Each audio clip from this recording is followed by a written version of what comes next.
Hello बच्चों, कैसे हो आप सब। I hope you all are doing well.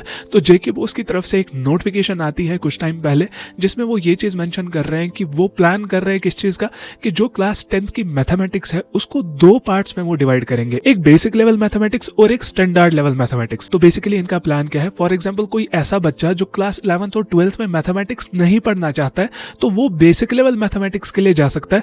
जैसे वो एग्जामिनेशन देगा उसकी जो मैथमेटिक्स के पेपर की लेवल होगी वो कम होगी as compare to standard mathematics level, ठीक है। और जो स्टैंडर्ड मैथमेटिक्स लेवल है उनका सेम लेवल रहने वाला है जो आज तक रहता आया है क्लास 10th मैथमेटिक्स पेपर का। एंड और एक चीज, अगर कोई बच्चा फॉर एग्जांपल बेसिक के लिए ऑप्ट करता है, बेसिक में मतलब एग्जामिनेशन देता है, फिर वो आगे के लिए ये चाहे नहीं मुझे स्टैंडर्ड लेवल का ही पढ़ना है, तो वहां पे उसको एक अलग से कंपार्टमेंट एग्जाम होगा जो उसको क्वालिफाई करना पड़ेगा। साथ ही साथ अगर कोई बच्चा जिसका रेपियर आता है उसका भी बायनवल में इन्हीं दो में मतलब बेसिक या स्टैंडर्ड का ही एग्जामिनेशन होगा। तो अब लेकिन उन्होंने ये चीज भी बताई है कि विद इन 10 डेज, चाहे स्टूडेंट है, टीचर है, ऑल स्टेक होल्डर्स, इन सबसे इन्होंने यही बताया कि जो भी आपके ओपिनियंस होंगे इस डिसीजन के रिगार्डिंग तो वो आप इन मेल आईडीज पे भेज सकते हैं। अगर मैं बात करूं, मेरे हिसाब से ये डिसीजन सही नहीं है, बिकॉज ऑलरेडी क्लास 11 12th में मैथमेटिक्स वाले बच्चे बहुत ज्यादा कम है। अब अगर आप 10th में भी लेवल गिराना चाहते हो मैथमेटिक्स का, ऑलरेडी मैथ्स में कम बच्चे हैं, तो वो चीज बहुत ही ज्यादा नाइंसाफी हो जाएगी सब्जेक्ट के साथ, बिकॉज मैथमेटिक्स बहुत ही ज्यादा इंपॉर्टेंट सब्जेक्ट है, बिकॉज हर एक जगह कैलकुलेशन ही है, राइट। तो मैथमेटिक्स क्लास 10th के हिसाब से ऐसा तो